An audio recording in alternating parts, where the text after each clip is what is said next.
Agora 7h48. A gente vai começar a nossa entrevista. Hoje temos duas entrevistas muito especiais e a nossa primeira entrevista hoje então é com o bispo Dom Walter Jorge Pinto, ele que atende, né, abrange as dioceses, então 13 comunidades, né, os municípios de Bituruna, General Carneiro, Porto Vitória, Cruz Machado, União da Vitória, Paula Freitas, Paulo Frontin, Malé, Rio Azul, Rebouças, São Mateus do Sul, São João do Triunfo e Antônio Linto. E desde então, 2019, está então à frente como bispo aqui da Diocese. Primeiramente, bom dia, seja bem-vindo. Muito obrigado, bom dia a vocês também. Um prazer estar aqui com vocês na Cultura Sul. Nós que agradecemos a sua presença aqui, Dom Walter. Para a gente começar com a nossa conversa hoje, eu queria que o bispo contasse pra gente, né, um pouquinho. Eu sei que tem uma agenda cheia, né? Essa agenda que começou, são 4 dias, então, de agendas aqui na nossa região e começou ontem, é isso mesmo? Isso mesmo. Nós estamos realizando o que se chama, dentro da missão do bispo, de visita pastoral. A visita pastoral é um momento muito importante da missão do bispo. Ele vai às paróquias, estar com o povo, estar com os padres, conhecer convivendo, o que é diferente de conhecer apenas celebrando, conhecer convivendo, estando no dia a dia, realizando então esse corpo a corpo, diríamos assim. E eu sei que também tem algumas visitas até em algumas empresas aqui da região também, né? Sim, nós vamos visitar a Microxisto daqui a pouco, vamos visitar também a Petrobras e vamos conhecer um pouco da dinâmica disso que é tão importante aqui para São Mateus. Bacana. Bispo, eu soube que existe, além dessa programação, né, eu queria que você contasse um pouquinho mais a respeito. Tem uma programação que estão já se organizando para fazer uma romaria entre todas as comunidades. Já dá para contar alguma coisa a respeito disso? Sim, tradicionalmente já existe a romaria aqui na diocese desde o tempo de Dom Walter Ebegera, o primeiro bispo. A romaria, ela tem um objetivo muito bonito, primeiro espiritual, de, como o nome diz, fazer essa subida, como era nos Salmos, antigamente se conta, a subida para Jerusalém, onde o povo ia encontrar Deus na casa do Senhor e junto como o povo, essa alegria que vai tomando conta do coração. Então, espiritualmente é uma saída de si em direção a Deus, uma revisão de vida, uma busca mais sincera da vontade de Deus. Depois a romaria tem esse objetivo também da unidade entre o povo. Para nós aqui, a romaria, ela vai para Rio Claro do Sul, que é a romaria ao Santuário Diocesano de Nossa Senhora do Rosário, mas a gente quis, a partir deste ano, colocar então alternadamente uma romaria também para a Catedral do Sagrado Coração de Jesus. Por que isso foi pensado? Porque a catedral é a igreja mãe das 13 paróquias, das 25 paróquias que, como você disse, estão nos 13 municípios. E a igreja local, como é o nome da diocese, é o ponto de referência que faz a unidade, a união da realidade das 25 paróquias. Então, a ida à casa-mãe, onde está a cátedra do bispo, a cadeira, né? Então, a catedral visa a afeiçoar o povo à nossa catedral e, consequentemente, gerar essa unidade, essa união, para que ninguém viva isoladamente. Sim. Porque é na unidade que se manifesta esse amor do testemunho, esse amor que manifesta a alegria. Então, o objetivo é esse, gerar também a unidade em torno dessa grande realidade chamada diocese. Também buscando essa união, eu sei que já há também alguma programação, enfim, um estudo para bolar um hino da diocese, é isso mesmo? Sim, esse hino visa justamente isso, fazer crescer, aumentar o amor à diocese. O hino, ele deverá ter inspiração na história da diocese, na realidade das 25 paróquias, do povo, do plano pastoral. Então, o hino vai ser como um mote, né? Que as pessoas vão cantando e internalizando, gerando esse amor pela igreja, que é a diocese, né?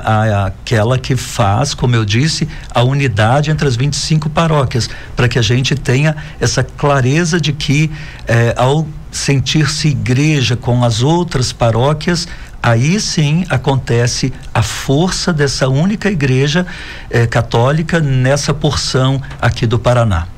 Muito bem, a gente sabe também, bispo, que após a Covid muitas pessoas acabaram deixando, né, de ir nas missas, muitas pessoas acabaram se afastando também da igreja. A gente queria saber o que a igreja também está fazendo um trabalho diferenciado, buscando fazer com que essas famílias, essas pessoas que deixaram de ir à igreja, para que elas voltem? Tem alguma coisa que vocês já estão planejando, trabalhando, para que buscar novamente as pessoas que acabaram, por algum motivo, né, acabaram se isolando, acabaram deixando de ir, enfim. Uhum. É muito importante que o católico ele tenha essa clareza de que a religião não é algo individual. Hoje nós temos uma cultura do individualismo que é muito perigosa, assim, porque ela vem e fica dentro da gente, ela fica ali sem que a gente perceba, ela se apodera do nosso inconsciente e faz com que a gente viva a vida de modo muito individualista, pensando muito na pessoa somente e quando muito nos seus vínculos familiares. A religião não tem esse cunho assim, tão individualista. Sim, Deus nos ama pessoalmente, personalizadamente, ama-nos como a cada um, não é? Não nos trata como massa, mas a vivência desse amor exige a comunidade, exige o relacionamento entre as pessoas. E a nossa igreja também, ela fala da comunhão entre nós e da comunhão com Deus, manifestada na Eucaristia. Então não é a mesma coisa de eu ficar lá na minha casa assistindo a missa. A missa é feita para participar, para que a pessoa viva essa dimensão horizontal da fé. Eu não posso viver só a dimensão vertical, eu e Deus. Eu preciso saber que Jesus disse: ama a Deus de todo o teu coração, com toda a tua alma, com toda a tua força, mas ama o próximo como a ti mesmo. Ninguém ama o próximo virtualmente. A gente ama no dia a dia, no toque, no abraço, na acolhida, no conflito. Então, participar da igreja na dimensão real, isso é essencial à nossa fé. O nosso plano é dizer às pessoas que voltem à participação, que tenham um olhar crítico sobre esse chamado à cultura individualista que nós estamos vivendo e que gera para nós um perigo muito grande de relativizar aquilo que não pode ser relativizado. Muito bem, e também eu sei da importância da família, né? Eu queria saber, vocês têm um trabalho também onde a família é o eixo central, e eu queria que o bispo falasse sobre a importância de fazer esse resgate também da família dentro da igreja. Sim, em 2019 nós fizemos uma grande assembleia que teve por base uma consulta ampla a todos as comunidades. Cada comunidade paroquial é feita de várias comunidades que estão nos locais, nas zonas rurais, nas zonas urbanas. Fizemos uma ampla consulta para ver qual era a prioridade, o que as pessoas pensavam que a gente deveria trabalhar como uma espécie assim de urgência pastoral. E depois a gente foi vendo que a família era o que mais apareceu, esse cuidado com a família. As pessoas estavam se queixando muito de uma espécie assim de relativização da família. A família, muita gente já não dava aquele valor tão importante, e que a gente precisava resgatar essa vivência familiar como lugar da amizade, do respeito, do aprendizado da criança e tantas outras coisas, da defesa também da vida. E aí a Assembleia elegeu então a família como prioridade central da nossa ação pastoral para 4 anos. A gente então dedicaria à família os nossos maiores esforços, especialmente fazendo a pastoral familiar acontecer de modo mais efetivo, cuidando de quem vai casar, cuidando de quem já se casou, com encontros, com acompanhamentos, ajudando a vencer conflitos, ajudando também a cuidar dos namorados, das crianças. Então, um amplo projeto que visava esse cuidado com a família e a evangelização da família, que a gente possa ter famílias evangelizadas, vivendo a sua fé a partir da igreja doméstica, a partir do ensino às crianças, da leitura bíblica com as crianças e depois em todas as outras dimensões da sua vida. Muito bem, eu também queria que o senhor falasse, olha só, qual a relação que o bispo faz do povo mineiro, da sua origem, com o povo daqui da região? O Dom Walter, né, que é então mineiro e que agora está aqui, já se acostumou bem com a nossa região? Estou me acostumando, mas agora posso dizer que já gosto muito, muito daqui. Amo essa diocese, a natureza dela tão verde, as nossas matas, e amo esse povo. Tenho aprendido a conviver agora com algo que eu jamais imaginava. Quando fui nomeado para a União da Vitória, primeiro eu não sabia que a União da Vitória ficava no extremo sul do Paraná. Hoje eu moro entre Paraná e Santa Catarina, porque a cidade de União da Vitória, ela está na divisa com a maioria dos nossos municípios. E eu não sabia também que havia poloneses em tamanha quantidade aqui, porque lá em Minas a gente é formado muito pelo povo português, pelo povo italiano que veio também. Nós temos colônias italianas lá grandes, e sobretudo também os negros que desceram de Ouro Preto, da escravidão. Então é multicultural lá, mas já há como se fosse uma origem, digamos assim, uma raça mineira, se a gente pudesse dizer. Aqui não, aqui eu encontrei as etnias bem separadas no sentido assim de bem visíveis, não é?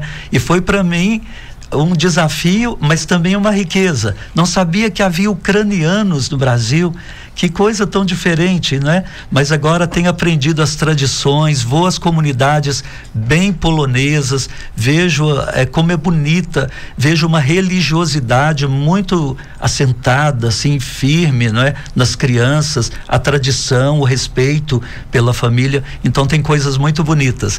Agora a comparação, não é? Lá, aqui vocês, eu digo assim, que comem muita carne. O churrasco de vocês é muito bom. Então tenho que tirar o chapéu. Lá nós temos outras tradições na culinária, frango com quiabo. Aí na hora que eu falo em quiabo aqui em Giló, todo mundo faz aquela cara assim de repulsa, mas lá para nós isso é prato de primeira grandeza.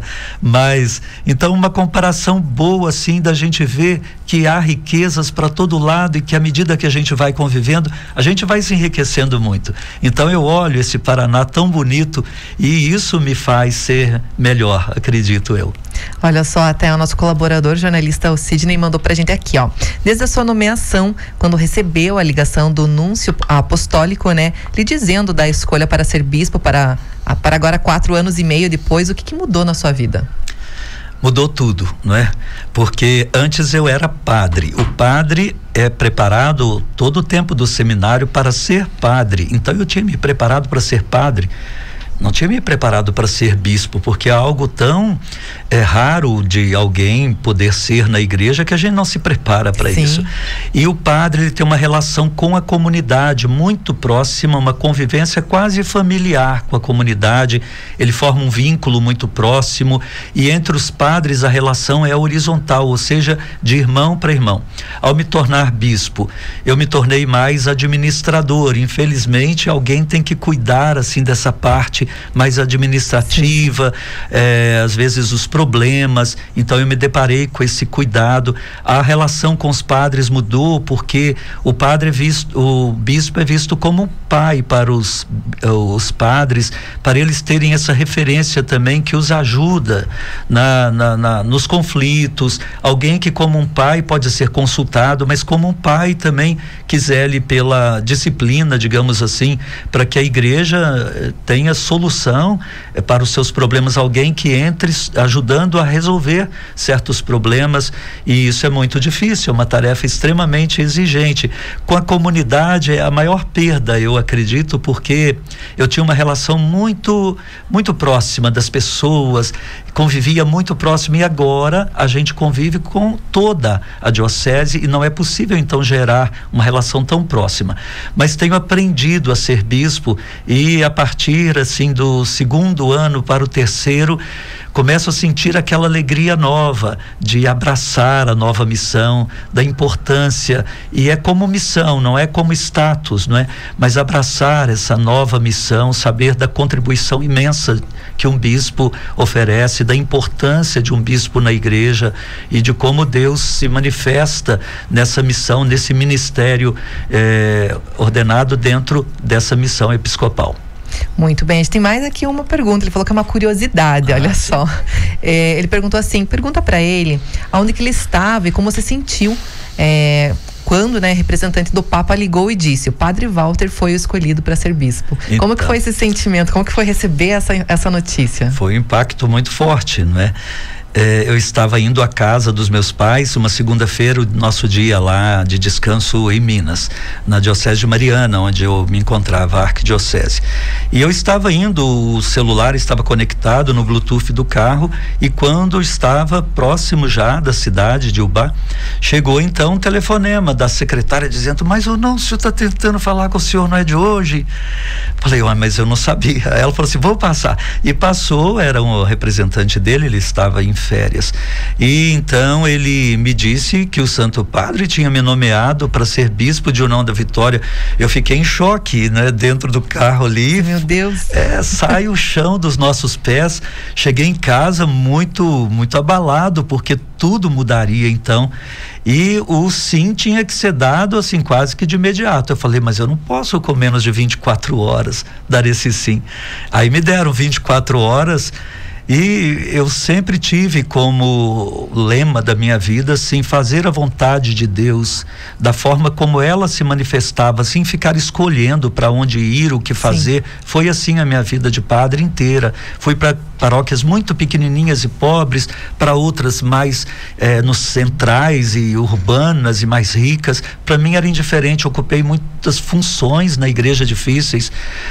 Eu vi que não havia, assim, escolha para mim, era dizer o sim, mas fiquei muito abatido, confesso, inicialmente, porque agora era tudo novo e era uma missão muito carregada de trabalhos exigentes, mas depois fui me adequando ao novo modo de exercer o ministério e me sinto hoje feliz por poder servir a igreja, servir o povo de Deus. Muito bem, pra gente encerrar, a gente sabe que a sua agenda também tá bem cheia também, para também a gente não se estender muito, não prejudicar os próximos compromissos. Só falando em especial da Assembleia, tem uma Assembleia Paroquial que vai acontecer amanhã, sim, né?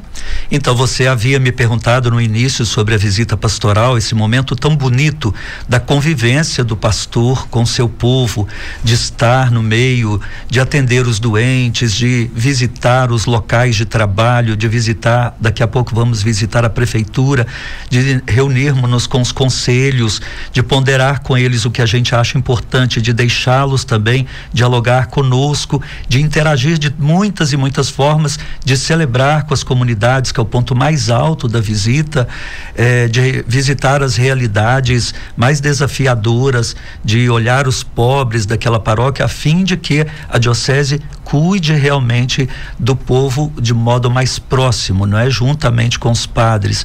Então, um dos pontos altos também é a Assembleia Paroquial Extraordinária, porque toda paróquia realiza assembleias a fim de fazer as escolhas das ações pastorais, de verificar a sua realidade, de conversar juntos.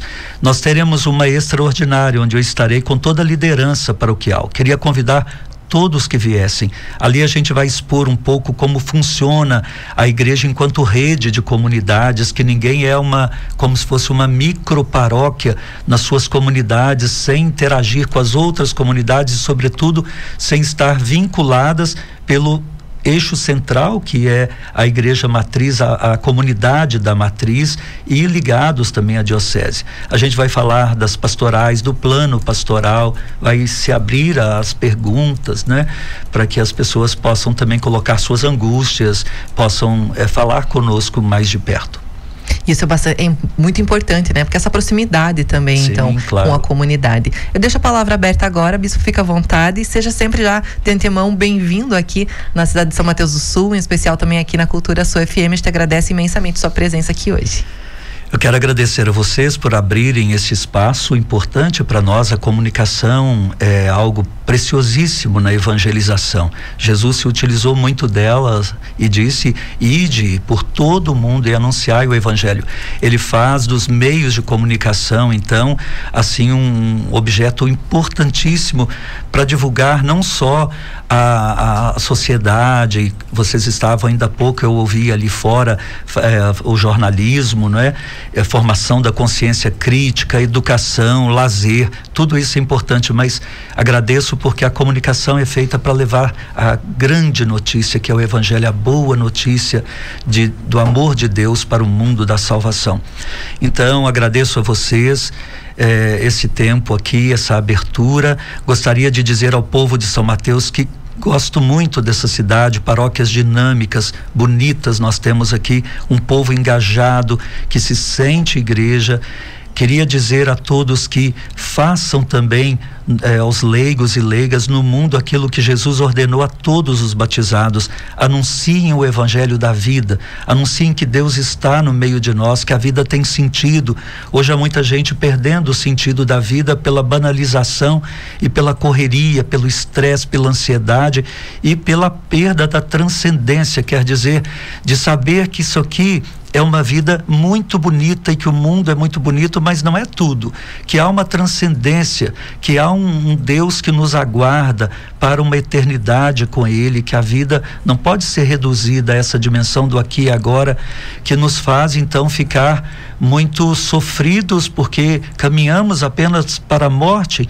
Não, que o amor é eterno, que tudo que a gente faz de bom aqui tem esse sentido de ir além, de transcendência, que nos aguarda esse amor que nos fará sobreviver inclusive à morte. Que vocês que nos ouvem agora falem de Deus, falem de Jesus Cristo, da centralidade da sua pessoa, que não há caminho sem saída, que não há túnel sem saída, que não há pergunta sem resposta, porque nele se esclarece o enigma da existência humana. Em Jesus Cristo a palavra se fez carne e veio morar no meio de nós, expressando esse amor que nos sustenta. Mais uma vez, muito obrigada e seja sempre bem-vindo aqui. A gente deixa sempre as palavras abertas aqui para virem conversar com a gente, trazer mais informações sempre. Sejam sempre bem-vindos. Muito obrigado. Deus abençoe o trabalho e a missão de vocês, que vai além de um trabalho, verdadeira missão. Amém. Agora 8h10 e a gente vai para um rápido intervalo, mas a gente volta já já.